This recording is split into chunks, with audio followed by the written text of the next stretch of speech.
So HMPV അതാണല്ലോ ഇപ്പോൾ എല്ലായിടത്തും ചർച്ചയായിട്ടും ന്യൂസുകളിലും മാർക്കറ്റിലും എല്ലാതും അതാണല്ലോ.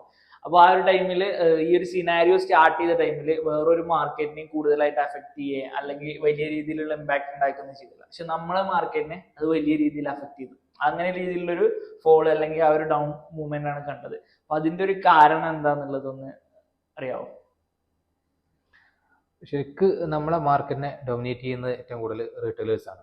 റീറ്റെയിലേഴ്സ് ഒരു വിഷയം തന്നെയാണ്. ഇപ്പോൾ കഴിഞ്ഞ വർഷങ്ങളിൽ ഇപ്പം 2020 മുമ്പ് നമ്മുടെ മാർക്കറ്റ് കണ്ടീഷനും 2020 ശേഷമുള്ള മാർക്കറ്റ് കണ്ടീഷനും നോക്കിയാൽ മതി. പക്ഷേ 2.32 കോടിയാണ്, 2.37 കോടി അക്കൗണ്ടുകൾ മാത്രമാണ്, ഡിമാറ്റ് അക്കൗണ്ടുകൾ മാത്രമാണ് 2020 മുമ്പ് ഉണ്ടായത്. 2020 പകുതി 2024 പകുതിയായപ്പോൾ അല്ലെങ്കിൽ അതിനുശേഷം പിന്നെ 20 കോടിയിലധികം അക്കൗണ്ടുകളുണ്ട്. 20 കോടി ഏകദേശം ഒരു 10 ടൈംസ് ഇരട്ടിച്ചു. അപ്പോൾ ഈ 10x അധികം വന്നത് മുഴുവൻ ആരായിരിക്കും? റീറ്റെയിലേഴ്സ് തന്നെ. കാരണം നമ്മൾ കൊറോണയ്ക്കാണ് പിന്നെ സ്റ്റോക്ക് മാർക്കറ്റ് ട്രെൻഡ് വന്നത്. സ്റ്റോക്ക് മാർക്കറ്റ് അല്ലെങ്കിൽ അതിൽ ഇൻവെസ്റ്റ്മെന്റ് പിന്നെ ഈസി മണി എന്നുള്ള കൺസെപ്റ്റിൽ ആൾക്കാർ ഏറ്റവും കൂടുതൽ വന്നത്. തീർച്ചയായും. അപ്പോൾ ഒരാൾക്ക് ഇപ്പോൾ 5 6 കൂടുതൽ അക്കൗണ്ട് ഉണ്ടാകും. പക്ഷെ ആണെങ്കിൽ പോലും റീറ്റെയിലേഴ്സിന്റെ പ്രശ്നം എന്ന് പറഞ്ഞു കഴിഞ്ഞാൽ എന്തെങ്കിലും ചെറിയ ന്യൂസ് വരുമ്പോൾ ന്യൂസിനെ ബേസ് ചെയ്ത് ട്രേഡ് പ്ലാൻ ചെയ്യുന്ന ഒരുപാട് ആൾക്കാരാണ്. ഇട്ടിട്ട് കൂടുക എന്നുള്ളതാണ്. കാരണം ഇപ്പം ന്യൂസ് വന്നു, അതൊരു പാനിക്കാണ്. അതൊരു പ്രശ്നം തന്നെയാണ്. അപ്പോൾ ഒന്നത്. പിന്നെ മറ്റുള്ള പല കാരണമുണ്ട്. കാരണം നമ്മുടെ പിന്നെ രാജ്യത്ത് എപ്പോഴും നോക്കിയാൽ മതി, ഇങ്ങനത്തെ ന്യൂസുകൾ നന്നായിട്ട് എഫക്ട് ചെയ്തിട്ടുണ്ട്. തീർച്ചയായും. 2008 പിന്നെ അർഷദ് മേത്ത മുതൽ സ്കാം, കൊറോണക്ക് ഭയങ്കര ഡൗൺഫോൾ അല്ലല്ലോ മാർക്കറ്റ്. ഒരു 47-48% ഇടിവ് വന്നിട്ടുണ്ട് ആ സമയത്ത്.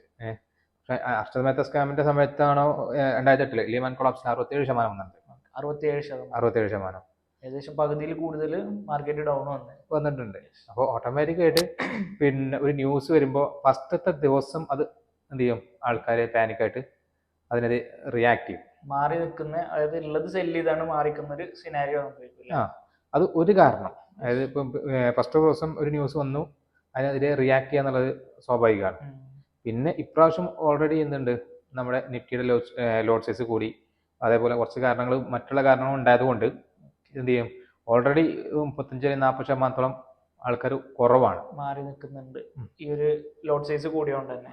അപ്പൊ അതിന്റെ കൂടെ ഇതും കൂടെ ആയപ്പോ അതായത് ഇതൊരു പ്രോപ്പർ കാരണം എന്നല്ല, പകരം ഓൾറെഡി ആ ഒരു മൂവ്മെന്റിലാണ് വന്നുകൊണ്ടിരിക്കുന്നത്. അതിനൊരു കാരണം കൂടെ എന്നുള്ള രീതിയിൽ കൂനിമേൽ കുരു എന്നുള്ള സംഭവം അത്രേ ഉള്ളൂ ഉണ്ടായിട്ടുള്ളത്. അപ്പൊ അതിന്റെ കൂടെ ഇതും കൂടെ ആയപ്പോ ഒന്നും കൂടെ താഴത്ത് വന്നുള്ളൂ. പക്ഷെ അത് പിന്നെ കൂടുതൽ കാലം നിൽക്കാനുള്ള സാധ്യതയല്ല.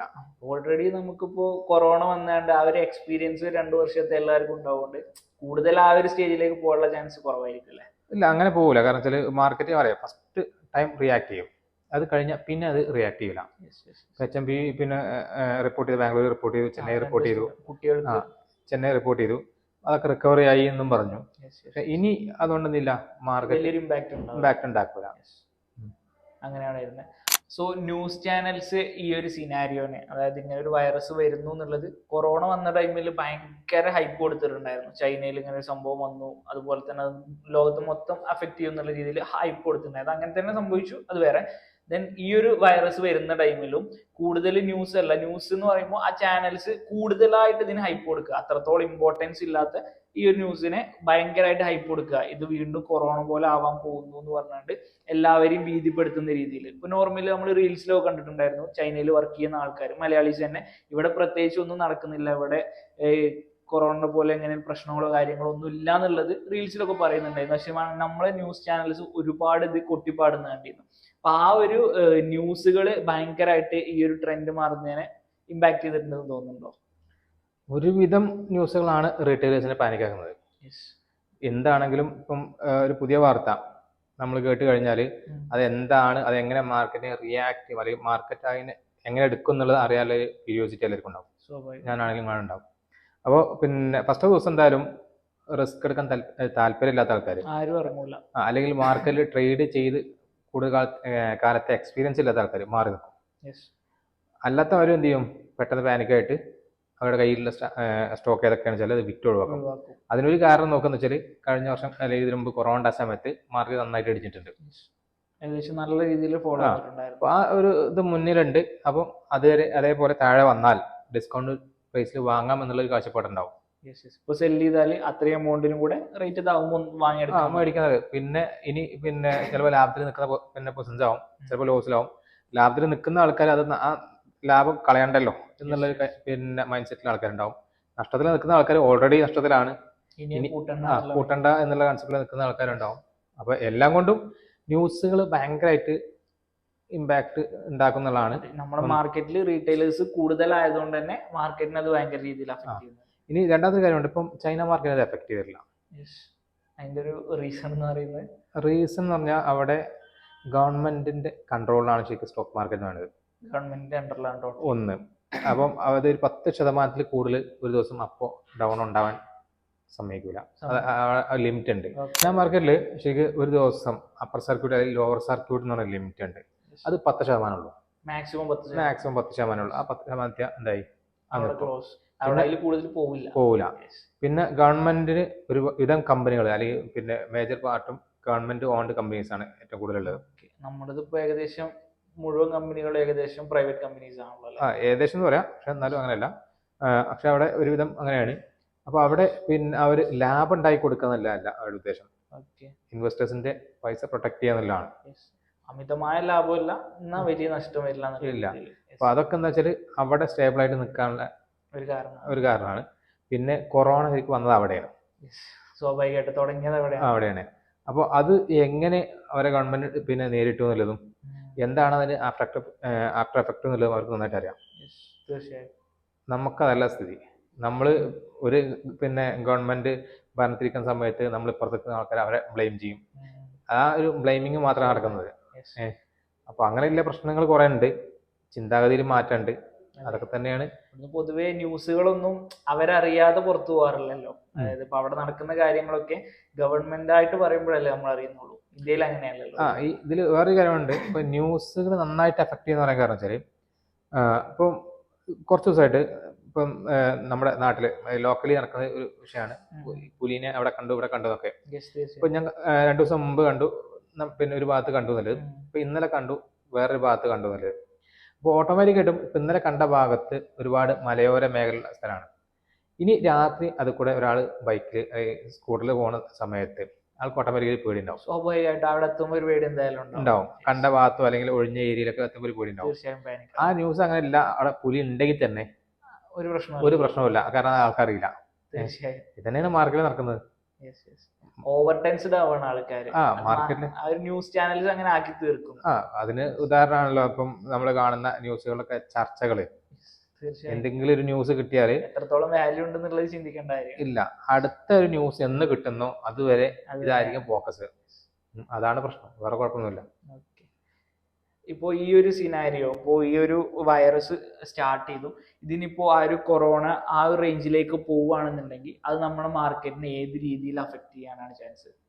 ഇല്ല, ഇനി ഇത് കൂടുതലായിട്ട് എഫക്ട് ചെയ്യില്ല. കാരണം മാർക്കറ്റിന് ഇപ്പോൾ HMP പിന്നെ കുറച്ചധികം കേസ് റിപ്പോർട്ട് ചെയ്താലും മാർക്കറ്റ് കുറച്ചേ താഴെ വരുള്ളൂ, കൂടുതലും വരില്ല. പിന്നെ മാർക്കറ്റ് ഓൾറെഡി നമ്മുടെ മാർക്കറ്റ് ഓവർ പ്രൈസറാണ്. അപ്പൊ എന്തായാലും അതിന്റെ കറക്ഷൻ ഉണ്ടാവും. പക്ഷെ എന്തെങ്കിലുമൊക്കെ ഈ പറയുന്ന നേരത്തെ പറഞ്ഞ പോലെ കുരു എന്ന് പറഞ്ഞ പോലെ എന്തെങ്കിലുമൊക്കെ ന്യൂസുകൾ വരുമ്പോൾ സ്വാഭാവികമായിട്ടും അത് താഴത്തേക്ക് വരുന്നുള്ളൂ. ഈ ഒരു ഡൗൺഫാൾ നമ്മൾ കുറച്ചായിട്ട് എക്സ്പെക്ട് ചെയ്യുന്നത് തന്നെയാണ്. അത് ഇപ്പം മാർക്കറ്റ് ശരിക്കും റേഞ്ച് ബ്രേക്ക് ചെയ്യാതെ, അതായത് ഇപ്പൊ നിൽക്കുന്ന കണ്ടീഷനിൽ വീക്കിലേക്ക് നോക്കുകയാണെങ്കിൽ, വീക്കിലി ക്യാൻഡിൽസ് നോക്കുകയാണെങ്കിൽ മാർക്കറ്റ് ഡൗൺ സൈഡ് ആണ് കാണിക്കുന്നത്. ഇനിയിപ്പം കഴിഞ്ഞ 2-3 ദിവസം നോക്കുകയാണെങ്കിൽ സൈഡ് വൈസ് ആണ്, പക്ഷെ ഓൾറെഡി ഡൗൺ സൈഡ് ആണ് ഹോൾഡ് ചെയ്യുന്നത്. താഴെ വരാനുള്ള സിനാരിയാണ് എപ്പോഴും കൂടുതൽ. അല്ലെങ്കിൽ ആ റേഞ്ച് ബ്രേക്ക് ചെയ്താൽ മാത്രമേ പോവുള്ളൂ. അപ്പോൾ ഇങ്ങനെയൊക്കെ നോക്കുന്ന സമയത്തും താഴത്തേക്കാണ് ഓൾറെഡി പാനിക്കായിട്ട് നിൽക്കുന്ന കണ്ടീഷൻ. അതിന്റെ അടിയിൽ കൂടെ ഇങ്ങനത്തെ ന്യൂസ് കൂടെ വരുമ്പോൾ ഒന്നും കൂടി ആക്കം കൂട്ടും എന്നുള്ളതാണ്, താഴത്തേക്ക് വരാനുള്ള സാധ്യത കൂട്ടുന്നില്ലാണ്. അല്ലാതെ വേറെ ഇതൊന്നും ഉണ്ടാവില്ല. ശരിക്കും ഏറ്റവും നല്ലതെന്ന് വെച്ച് കഴിഞ്ഞാൽ ഇതൊരു ഇൻവെസ്റ്റ്മെന്റ് ഓപ്പർച്യൂണിറ്റി കാണുന്നതാണ്. മാർക്കറ്റ് എപ്പോഴും ഡൗൺ വരുമ്പോൾ നമുക്ക് അവിടെ ഒരു ഓപ്പർച്യൂണിറ്റി ആണല്ലോ, ചെറിയ റേറ്റിന് സ്റ്റോക്ക് കിട്ടുക. അപ്പം സപ്പോർട്ടിൽ വന്ന് തിരിച്ച് കയറുന്ന സമയത്ത് എന്ത് ചെയ്യാൻ പറ്റും? നമുക്ക് ലോങ് ടൈംക്ക് ഇൻവെസ്റ്റ്മെന്റ് പ്ലാൻ ചെയ്യാം. സ്വിംഗ് ട്രേഡിംഗ് അല്ല, ഇൻവെസ്റ്റ്മെന്റ് നമുക്ക് പിന്നെ ഘട്ടം ഘട്ടമായിട്ട് പ്ലാൻ ചെയ്യാം. 2, 3, 4 പ്രാവശ്യമൊക്കെ കുറച്ച് ഡിപ്ലോയ് ചെയ്ത് പോകാൻ പറ്റുന്ന ഒരു സമയമായിട്ട് എന്ത് ചെയ്യാം, മാർക്കറ്റിന്റെ ഓരോ കറക്ഷൻസ് നമുക്ക് ഉപയോഗിക്കാൻ പറ്റും. അങ്ങനെയാണ് സാധാരണ ട്രേഡേഴ്സ് ഉപയോഗിക്കാം. റീറ്റെയിലേഴ്സ് ആ സമയത്ത് മാറിക്കും. ഇപ്പം കൊറോണയുടെ സമയത്ത് ഒരുവിധം നല്ല സ്റ്റോക്കുകളൊക്കെ നല്ല ഡിസ്കൗണ്ട് റേറ്റിൽ വന്നിരുന്നു, 50%, 60% ആ റേറ്റിലൊക്കെ വന്നിട്ടുണ്ടായിരുന്നു. അത് അന്ന് ഇൻവെസ്റ്റ് ചെയ്യാൻ ബുദ്ധി കാണിച്ചവർക്ക് അത്യാവശ്യം റിട്ടേൺസ് കിട്ടും. കാരണം 2020 കൊറോണയുടെ സമയത്ത് ഉണ്ടായിരുന്ന ഫാൾ വന്ന ശേഷം അതിന്റെ 2-3 ഇരട്ടി മാർക്കറ്റ് കയറി. 2008 ഇതേപോലെ മാർക്കറ്റ് താഴെ വന്നു. പിന്നെ അത് കഴിഞ്ഞ 2 വർഷം കൊണ്ട് മാറി 2-3 ഇരട്ടി മാർക്കറ്റ് കയറിയിട്ടുണ്ട്. അപ്പോൾ ഇങ്ങനത്തെ പിന്നെ വീഴ്ചകൾ എന്ത് ചെയ്യാം, നല്ല ഓപ്പർച്യൂണിറ്റി ആയിട്ട് എടുക്കുന്നില്ല. ഇൻവെസ്റ്ററെ സംബന്ധിച്ചിടത്തോട്ട് നല്ലൊരു ഓപ്പർച്യൂണിറ്റി തന്നെയാണ്. നല്ല ഓപ്പർച്യൂണിറ്റി. കാരണം നല്ല സ്റ്റോക്കുകൾ ഡിസ്കൗണ്ട് റേറ്റിൽ കിട്ടുന്ന ഒരുവിധ എല്ലാ സ്റ്റോക്കുകളും കിട്ടുന്നുണ്ടാവും. അപ്പം അതിലിപ്പോൾ ഫാർമ സെക്ടറോ അല്ലെങ്കിൽ അങ്ങനത്തെ 1-2 സെക്ടറിലോട് പിന്നെയും എന്ത് ചെയ്യാൻ പറ്റും, ഹൈപ്പ് ഉണ്ടാകാൻ ചാൻസ് ഉള്ളൂ. ഇപ്പോൾ ഈ ടൂറിസം പിന്നെ പോലുള്ള സെക്ടേഴ്സ് ഒക്കെ ഇങ്ങനത്തെ ഒരു സംഭവം വന്നു കഴിഞ്ഞാൽ ഇനി പുറത്തിറങ്ങാൻ പാടില്ല, അല്ലെങ്കിൽ പിന്നെ ട്രാവൽ ബാനൊക്കെ വരും എന്നുള്ള ന്യൂസ് കൂടെ വന്നു കഴിഞ്ഞാൽ, വന്നിട്ടില്ല, വന്നാൽ ആദ്യം വരിക എന്ന് വെച്ചാൽ ടൂറിസം, ട്രാവൽ ഇങ്ങനത്തെ ഏരിയകളായിരിക്കും ആദ്യം ഇരിക്കേണ്ടാവുക. ഇപ്പോൾ കൊറോണക്ക് പിന്നെ ശേഷം നന്നായിട്ട് ബൂം ചെയ്തതും ആ ഒരു സെക്ടറായിരുന്നു. അപ്പൊ അവിടെയൊക്കെ നല്ല ഓപ്പർച്യൂണിറ്റി കിട്ടുന്നില്ലാണ് ഏറ്റവും വലിയ ഹൈലൈറ്റ്. ഒരു ഇൻവെസ്റ്ററെ സംബന്ധിച്ചിടത്തോളം എപ്പോഴും മാർക്കറ്റ് താഴെ പോകുന്ന വലിയൊരു ഓപ്പർച്യൂണിറ്റി തന്നെയാണ്. അപ്പോൾ ഇതുപോലെ തന്നെ ഇപ്പോൾ ഈ ഒരു സിനാരിയോ കണ്ടിന്യൂ ചെയ്താൽ ഫോറിൻ ഇൻവെസ്റ്റേഴ്സ് ഉണ്ടാവുമല്ലോ, ഇവർ മാർക്കറ്റിൽ നിന്ന് മാറി നിൽക്കാനുള്ള ഒരു ചാൻസ് ഉണ്ടോ? മേ ബി അങ്ങനെ മാറി നിന്നാൽ അത് മാർക്കറ്റിന് ഏത് രീതിയിലാണ് എഫക്ട് ഉണ്ടാവുക? ഇനി മാറി നിൽക്കാനുള്ള ചാൻസ് കുറവാണ്. കാരണം വെച്ചാൽ അവര് 2024 ജനുവരി മുതൽ കണ്ടിന്യൂസ് ആയിട്ട് ഇന്ത്യൻ മാർക്കറ്റിൽ നിന്ന് വിട്ടുപോകുന്നുണ്ട്. അപ്പോൾ അത് ഭയങ്കരമായിട്ട് ഒരു സെൽ ഓഫ് ചെയ്തുകൊണ്ടിരിക്കുന്നുണ്ട്. ഈ പൈസ മുഴുവൻ കൊണ്ടുപോയിട്ട് ഇറക്കുന്നത് ചൈനയിലാണ്, ചൈന മാർക്കറ്റിലാണ്. അപ്പോൾ ഇനിയിപ്പം കഴിഞ്ഞ 2 ദിവസം മുമ്പത്തേക്ക് നോക്കിയപ്പോൾ DISന്റെ ഒക്കെ ബൈ ആകെ 22 കോടിയോ എന്തുള്ളൂ, വളരെ കുറഞ്ഞ പിന്നെ എമൗണ്ടിനേ ഉള്ളൂ. പിന്നെ FISന്റെ ഉണ്ട്, കുറച്ചൊക്കെ ഉണ്ട്. അപ്പോൾ 1700 കോടി ആകെ ഉണ്ടായിട്ടുള്ളൂ. അപ്പോൾ ഇതൊക്കെ പിന്നെ പതിയെ ഈ ഒരു പിന്നെ ന്യൂ ഇയർ അല്ലെങ്കിൽ അത് പിന്നെ ഹോളിഡേ മൂഡിൽ നിന്ന് മാറിയിട്ടില്ല എന്നാണ് തോന്നുന്നത്. അത് കഴിഞ്ഞ് അപ്പോൾ ഓട്ടോമാറ്റിക് ആൾ വന്നു കഴിഞ്ഞാൽ ഓട്ടോമാറ്റിക്കായിട്ട് എന്ത് ചെയ്യും, മാർക്കറ്റ് കയറി തുടങ്ങും. പിന്നെ റീറ്റെയിലേഴ്സ് കൂടുന്നതുകൊണ്ട് തന്നെ ഇൻവെസ്റ്റേഴ്സും കൂടുന്നതുകൊണ്ട് എന്തായാലും അത്ര പെട്ടെന്നൊന്നും മാർക്കറ്റ് താഴെ വരും തോന്നുന്നില്ല. പിന്നെ അവരുടെ ഒരു കൊഴിഞ്ഞു പോക്ക് ശരിക്കും പ്രശ്നം തന്നെയാണ്. കാരണം നമ്മുടെ ഇന്ത്യക്കകത്ത് വല്ല ക്രൈസിസ് ഉണ്ടായി കഴിഞ്ഞാൽ റീറ്റെയിലേഴ്സ് മാത്രമാകുമ്പോൾ ഒരു ബുദ്ധിമുട്ട് തന്നെയാണ്. അപ്പോൾ എല്ലാവരും കൂടെ മാറി നിൽക്കുന്ന ഒരു സിനാരിയോ ഉണ്ടാവില്ല. എപ്പോഴും ശരിക്കും FISും DISും എല്ലാവരും കൂടെ കൂടിയതാണ് ശരിക്കും ബാലൻസ്ഡ് മാർക്കറ്റ് വേണ്ടത്. അപ്പോൾ ഈ ഒരു സാഹചര്യത്തിൽ തന്നെ ഇപ്പോൾ കൊറോണ വന്നതും ചൈനയിലാണ്, അഫക്ട് ചെയ്തത് നമ്മളെയാണ്. ഇപ്പോൾ ഈ ഒരു HMV വന്നത് ചൈനയിലാണ്, അഫക്ട് ചെയ്യുന്നത് നമ്മളെയാണ്. ഇവിടുന്ന് കൊഴിഞ്ഞു പോകുന്ന ആൾക്കാരൊക്കെ പോകുന്നത് സ്വാഭാവികമായിട്ടും അവിടെയാണ്. ചോദിക്കാൻ പറ്റുമെന്ന് അറിയില്ലെങ്കിലും അത് അവരുടെ ഒരു ട്രിക്കാണെന്ന് അങ്ങനെ എന്തെങ്കിലും ഇല്ല, പറയാൻ പറ്റില്ല. കാരണം വെച്ചാൽ ഓൾറെഡി പിന്നെ മാർക്കറ്റിൽ എന്തുണ്ട്, ടോട്ടലി ഒരു ഫിനാൻഷ്യൽ ക്രൈസിസ് ഉണ്ട് ഇന്ത്യൻ മാർക്കറ്റിൽ. ഇന്ത്യൻ അല്ല, ടോട്ടലി വേൾഡ് മാർക്കറ്റിൽ. അപ്പൊ അതിനെ വെക്കാനുള്ള ഒരു സംഭവം ആയിക്കൂടെ ഇല്ലല്ലോ. എല്ലാരും ചെയ്യുന്ന സംഭവം വേറെ ഒന്ന് വെച്ചിട്ട് ഇതിനെ മറക്കുക എന്നുള്ളതാണല്ലോ, ഒരു പ്രശ്നം മറക്കുക എന്നുള്ളതാണല്ലോ. അങ്ങനെ ആവാം, ഉറപ്പൊന്നും പറയാൻ പറ്റില്ല, ചാൻസ് മാത്രമേ ഉള്ളൂ. പിന്നെ ഇന്ത്യൻ മാർക്കറ്റ് മാത്രമല്ല, കൊറോണയുടെ സമയത്ത് വേൾഡ് മാർക്കറ്റ് മൊത്തം ഇടിച്ചിട്ടുണ്ട്. ഇപ്പോഴത്തെ കണ്ടീഷനിൽ മാത്രമേ ഉള്ളൂ.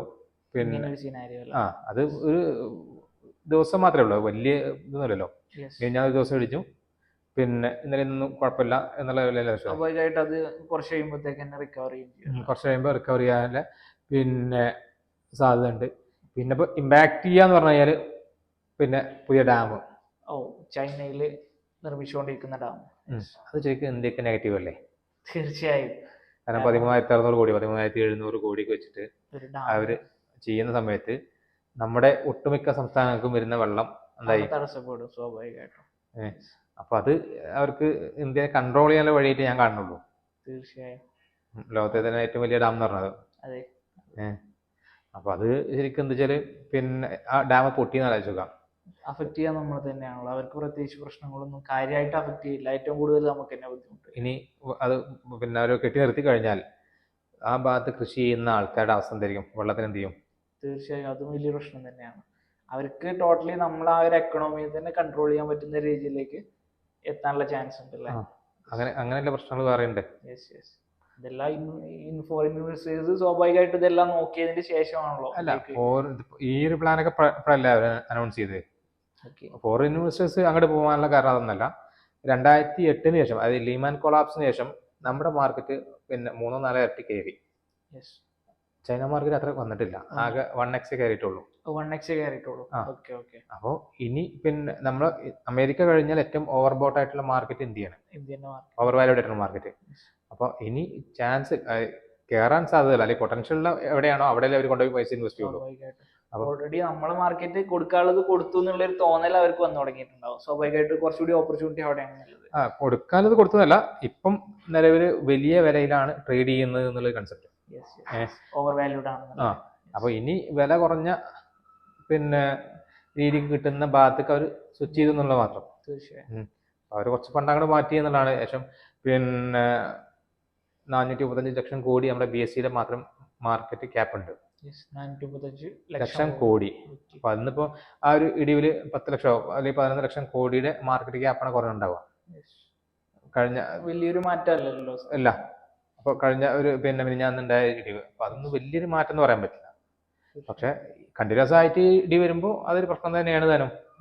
അത് കണ്ടിന്യൂ ചെയ്താലാണ് പ്രശ്നം. അത് കണ്ടിന്യൂ ചെയ്യുമ്പോൾ അത് ബുദ്ധിമുട്ടുണ്ടാക്കും. കാരണം ഓട്ടോമാറ്റിക്കായിട്ട് പിന്നെ FIs ഇട്ടിട്ട് പോകുന്നു, പിന്നെ മാർക്കറ്റ് താഴെ വരുന്നു. അത് നമ്മളാണെങ്കിൽ നെഗറ്റീവ് ആയിട്ടല്ലേ എടുക്കുള്ളൂ. തീർച്ചയായും. അപ്പോൾ പിന്നെ മാർക്കറ്റ് മേലേക്ക് പോവുകയാണെങ്കിൽ ആൾക്കാർ ചിലപ്പോൾ മൈൻഡ് ചെയ്ത് ചെയ്യാണ്ടിരിക്കാം. പക്ഷെ മാർക്കറ്റ് താഴെ വരുന്നുണ്ട്, അവർ വിട്ടിട്ട് പോകുന്നുണ്ട്. അങ്ങനത്തെ കേസിൽ എന്തോ സംഭവിക്കാൻ പോകുന്നത് ഒരു തോന്നൽ വന്നാൽ മൊത്തത്തിൽ പിന്നെ എന്തോ സംഭവിക്കാൻ പോകുന്നുണ്ട്, അല്ലെങ്കിൽ പിന്നെ അവർ പോയ കാരണമാണ് മാർക്കറ്റ് ഇടിയുന്നത് എന്നുള്ള ചിന്ത റീറ്റെയിലേഴ്സിന് വന്നു കഴിഞ്ഞാൽ ഭയങ്കരമായിട്ട് അഫക്റ്റ് ചെയ്യും, നെഗറ്റീവായിട്ട് വരും.